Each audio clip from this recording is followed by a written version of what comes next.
Bismillahirrahmanirrahim. Assalamualaikum warahmatullahi wabarakatuh. Perkenalkan, nama saya Yuli Kurniansyah dengan NIM 236500012. Saya dari kelas A Prodi Teknik Informatika. Pada video kali ini saya akan menuntaskan tugas akhir atau final dalam mata kuliah keamanan komputer dengan dosen pengampunya, yaitu Bapak Insinyur Eri Mucarhasiri, Sarjana Komputer Magister Teknik. Pada video kali ini saya akan membahas mengenai dasar-dasar keamanan komputer. Oke, kita masuk pada materinya, yaitu dasar-dasar keamanan komputer, di mana pada makalah ini akan membahas konsep fundamental keamanan komputer, evolusi ancaman cyber, komponen sistem keamanan informasi, serta etika dan legalitas di era digital. Oke, kita masuk pada pendahuluan.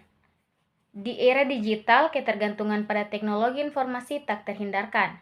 Namun, ancaman cyber seperti peretasan dan pencurian data terus meningkat.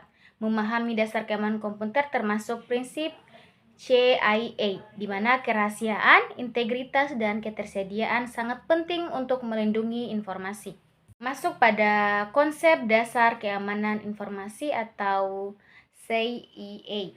Yang pertama ada kerahasiaan atau confidentiality, di mana dia akan melindungi informasi dari akses tidak sah, contohnya seperti enskripsi data, autentikasi pengguna, di mana kasusnya ada kebocoran data pada Tokopedia di tahun 2020.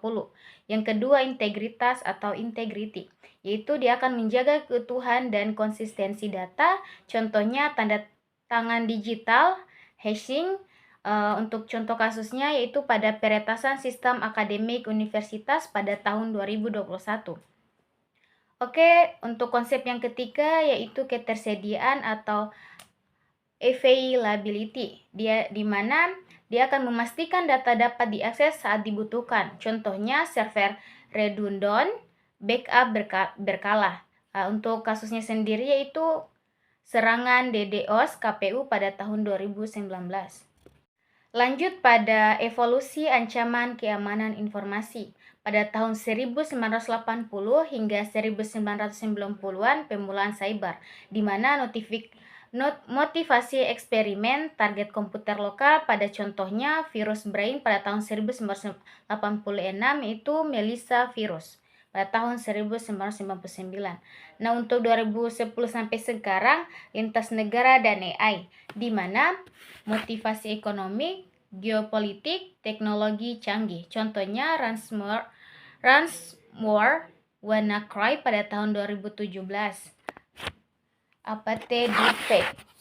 Nah, untuk 2000 sampai 2010 yaitu ada komersialisasi internet, di mana motivasi finansial, spionase, di mana penyebaran video email atau brosur, contohnya pada I love you virus pada tahun 2000, phishing.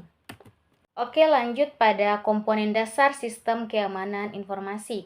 Yang pertama ada kebijakan keamanan, di mana aturan dan prosedur pengelolaan keamanan. Contohnya kebijakan kata sandi, akses data internal. Yang kedua, kontrol teknis dan prosedural, di mana mekanisme perlindungan via hardware atau software. Contohnya pada firewall enskripsi 2FA. Dan yang ketiga ada sumber daya manusia, di mana edukasi pengguna untuk menjaga keamanan. Contohnya pelatihan cyber dan simulasi phishing. Yang keempat ada manajemen resiko. Nah, di mana di sini dia akan identifikasi, evaluasi, mitigasi resiko, di mana contohnya penilaian risiko rutin dan analisis potensi ancaman. Dan yang kelima, respon insiden dan pemulihan, di mana dia akan merencanakan darurat untuk kelangsungan operasional. Contohnya DRP, Teams, Spirit, dan notification kebocoran data.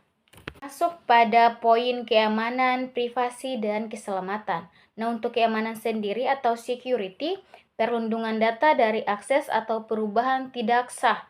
Dia fokus pada keberlangsungan sistem, contohnya sendiri yaitu enskripsi perbankan online.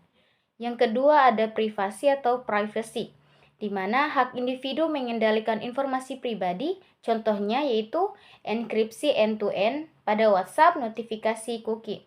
Dan yang ketiga keselamatan atau safety, di mana perlindungan pengguna atau perangkat dari bahaya fisik akibat kegagalan sistem. Contohnya sendiri yaitu sistem pengereman otomatis mobil. Masuk pada poin berikutnya yaitu etika dalam dunia cyber. Oke, etika mencerminkan nilai moral dalam penggunaan teknologi informasi meliputi kejujuran, tanggung jawab, dan rasa hormat.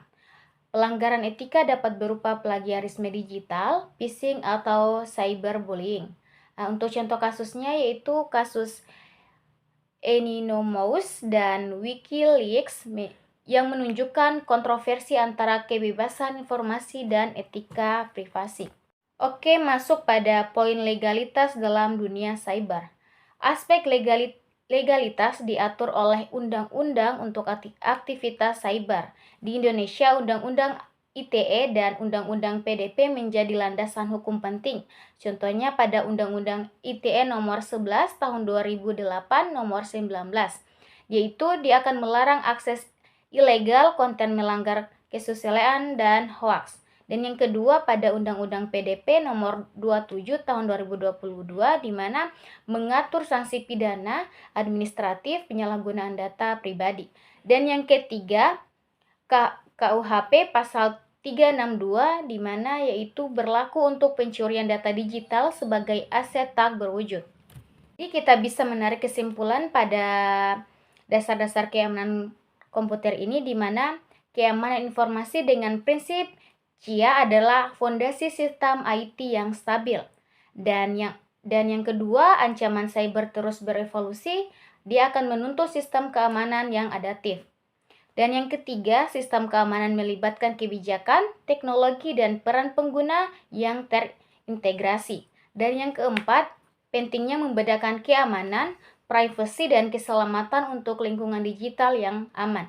Dan yang terakhir yaitu pemahaman etika dan hukum cyber krusial untuk penggunaan teknologi yang bertanggung jawab. Untuk sarannya sendiri bagi saya di mana mahasiswa dan masyarakat perlu meningkatkan kesadaran dan keamanan informasi. Nah, seperti Institut Pendidikan harus mengintegrasikan materi keamanan cyber dalam kurikulum.